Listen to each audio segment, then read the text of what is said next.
बिस्मिल्लाहिर्रहमानिर्रहीम। आज हम स्टार्ट करने लगे हैं यूनिट 8। कल इसके बारे में डिस्कशन की थी कि इसमें हम क्या करेंगे, human learning and classroom teaching.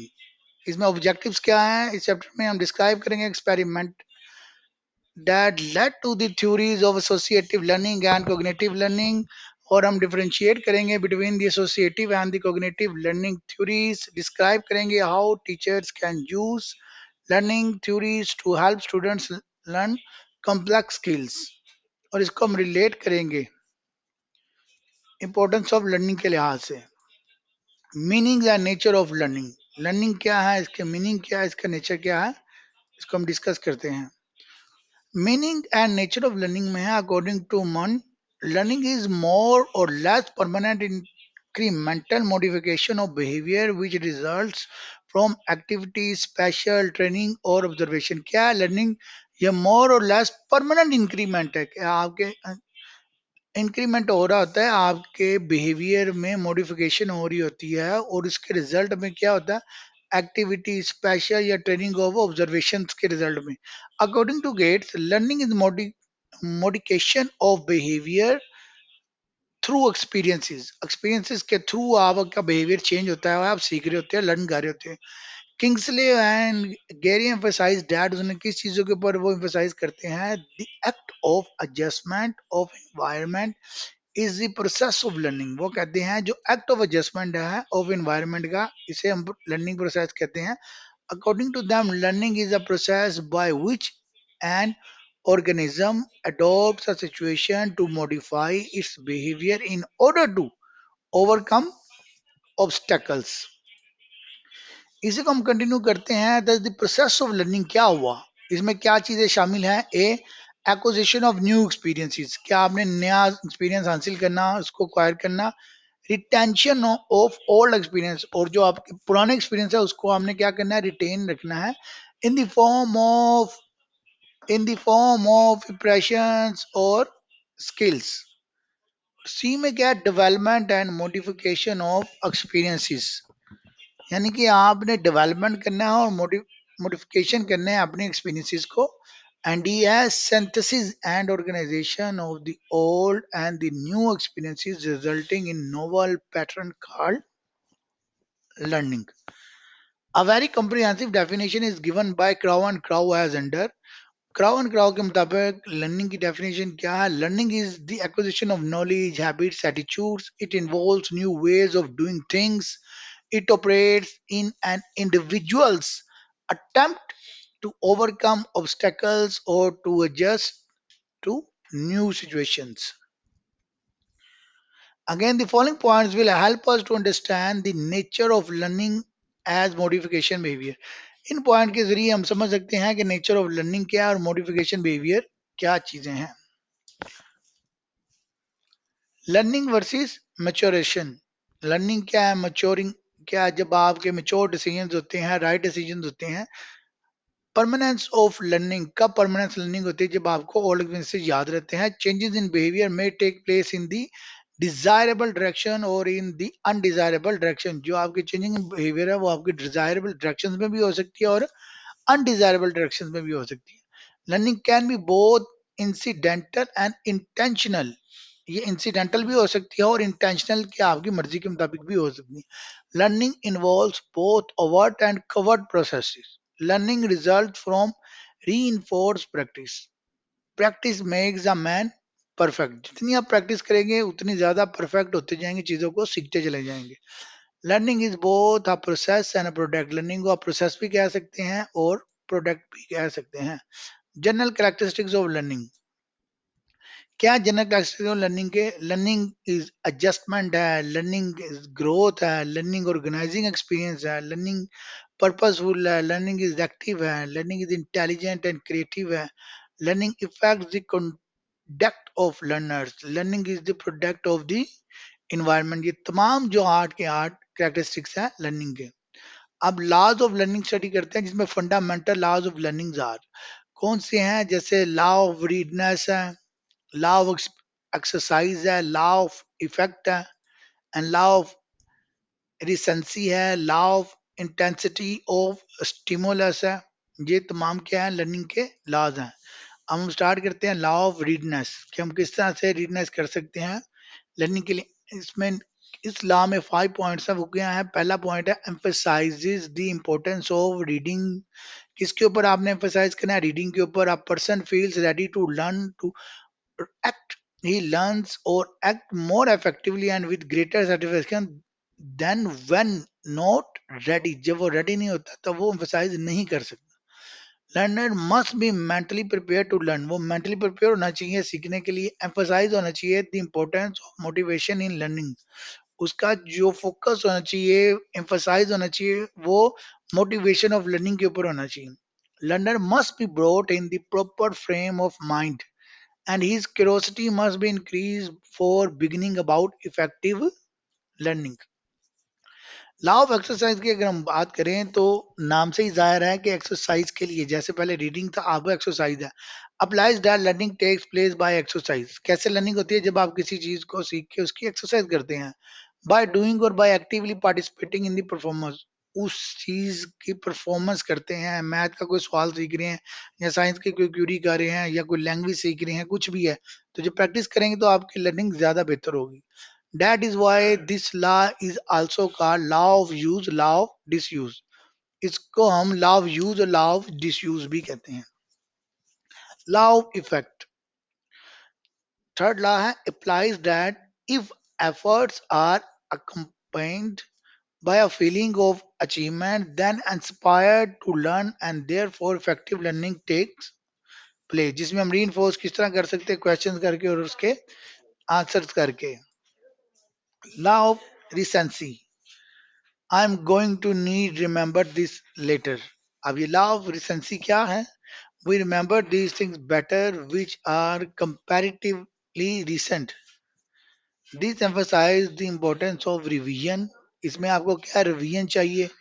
The student should revise occasionally so that the things are again refreshed in their mind. Revision should be done after short intervals and also just before the examination।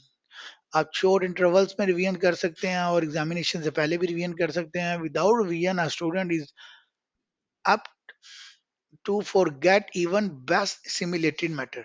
जितना भी आपको अच्छा हो, अगर आपने revision नहीं की तो भूलने के चांसेस बहुत ज्यादा हैं। Law of intensity of stimulus, the stronger the stimulus the greater the learning. Stimulus क्या है कि आपको पता है अगर आपने लर्निंग करनी है उसके बाद आपको क्या रिवार्ड मिलेगा। अगर आप पिक्चर में देखें तो एक स्टूडेंट ने अपने हाथ में विनिंग कप लिया हुआ है, तो जब आपको पता है कि अगर आपका स्टिमुलस जो आपने अचीव करना है रिवार्ड वो ज्यादा अच्छा होगा, तो आपकी लर्निंग का फोकस भी ज्यादा अच्छा रहेगा। A student who is more serious and enthusiastic about his studies will make greater progress and achievement। जो जितना ज्यादा सीरियस होगा अपनी स्टडी को लिहाज से, लर्निंग के लिहाज से, उसका प्रोग्रेस और अचीवमेंट भी उतनी ज्यादा बेहतर होगी। The function of the teacher is to provide greater stimulus to the student। Same बात, periodic test and examination are great stimulants। यानी कि आप उन्हें एग्जाम लेते हैं, टेस्ट देते हैं और रिवार्ड और मार्क्स देते हैं, वो भी उनके लिए एक अच्छा स्टिमुलस कंसिडर किया जा सकता है। Learning as modification of behaviour, अब हम लर्निंग को स्टडी करते हैं as a modification of behaviour. Learning does not only the acquisition of knowledge और skill, it includes acquiring of attitudes, values, likes, dislikes, and many other habits। A number of psychologists have defined learning as change or modification of behavior। बहुत से psychologist ने इसको किस तरह define किया है कि आप अपने बिहेवियर को अगर मॉडिफाई कर देते हैं, उसको पॉजिटिवली चेंज कर देते हैं, तो वो भी लर्निंग होती है। Learning is the process by which an organism as a result of interaction with the situation acquires a new mode of behavior which tend to persist, affect the general behavioral pattern of the organism to some degree। According to J Kimble, ये क्या कहते हैं, read करें इन्हें।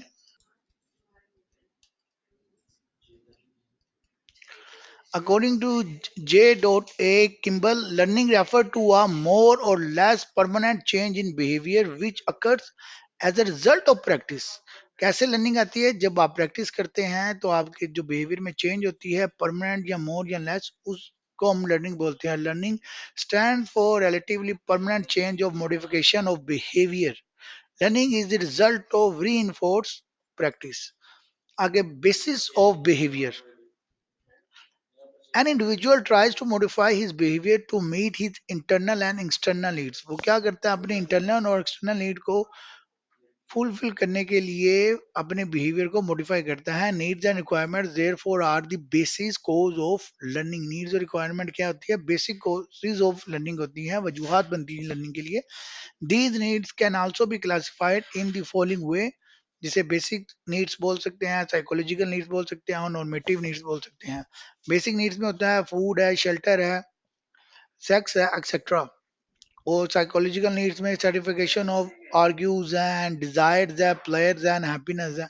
Normative needs में आ जाता है attainment of AIIMS and objectives है, ऑब्जर्विंग है, नॉर्म्स एंड वैल्यूज है, acting according to the standards set by adults and society.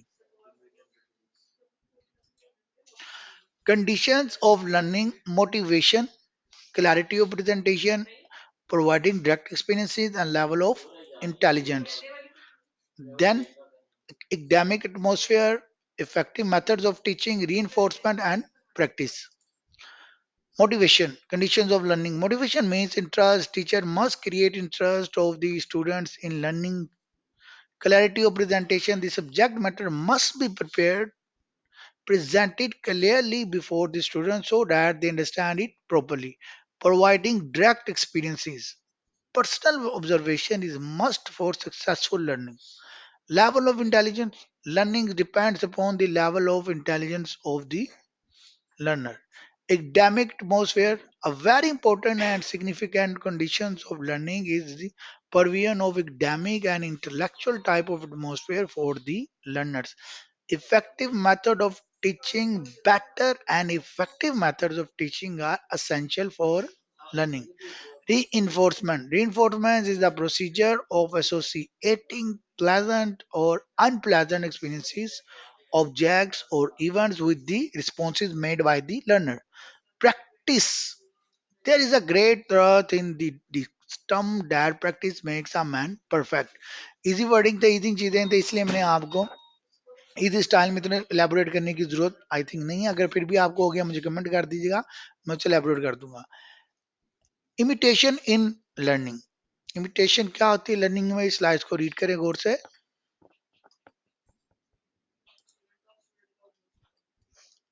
Imitation in learning, the most common general innate tendency of the child is imitation. जो आपकी most common general innate होती है tendency एक child की, उसे हम क्या बोलते हैं, इमिटेशन बोलते हैं. It involves copying others, it applies doing as others do. कि दूसरों को कॉपी करना, जैसे बच्चा जो होता है वो माँ बाप को कॉपी कर रहा होता है, उसको हम क्या बोलते हैं, imitation. Imitation is cognitive in nature. ये मेंटली और इंटेलेक्चुअली होती है नेचर के लिहाज से. Suggestion too has been described as unconscious imitation, but the important thing in imitation that is action oriented. क्या होती है, एक्शन ओरिएंटेड होती है. we generally imitate those who are elder to us or whom we held in esteem. This is particularly true of children. They like to copy their teachers and parents. बच्चे किनको copy करना पसंद करते हैं, अपने teachers को और अपने पेरेंट्स को. It is manifested in their dress and talk. जैसे वो कपड़े पहनते हैं, जैसे वो बोलते हैं, बच्चे क्या करते हैं, इमिटेशन में कॉपी करने की कोशिश करते हैं. There is no logically conceived ground in imitation. कोई लॉजिकली कंसीव्ड ग्राउंड नहीं है इमिटेशन के लिए. It is a unconscious process but can be easily noticed by others. ये अनकॉन्शियस प्रोसेस है और इसको इजीली दूसरे लोग नोटिस कर सकते हैं. Type of imitation. Driver has mention two types of imitation. दो तरह की टाइप था इमिटेशन की, एक डेलिब्रेट इमिटेशन और एक है अनकॉन्शियस इमिटेशन. जो डेलिब्रेट इमिटेशन है उसमें आप person imitate deliberately. Deliberately imitation करता है, जानबूझ के इमिटेशन करता है. Put on hairstyles of famous film stars, imitate their modes of action deliberately. जैसे अपने बालों का स्टाइल किसी फिल्म स्टार की तरह बना लिया, अपने टीचर्स की तरह, पेरेंट्स की तरह, इस तरह की स्टाइलिंग, ड्रेसिंग और एक्टिविटीज परफॉर्म की। और अनकॉन्शियस इमिटेशन में होता है वन इमिटेट अदर्स अनकॉन्शियसली, वो दूसरों को इमिटेट कर रहा होता है लेकिन अनकॉन्शियसली कर रहा होता है। Children generally imitate other unconsciously. अब इंशाल्लाह नेक्स्ट हम स्टार्ट करते हैं एसोसिएटिव थ्योरीज ऑफ लर्निंग। बहुत मजे के थ्योरीज हैं, classical conditioning theory, trial and error learning, काफी इंशाल्लाह इसमें डिटेल में डिस्कशन करते हैं हम।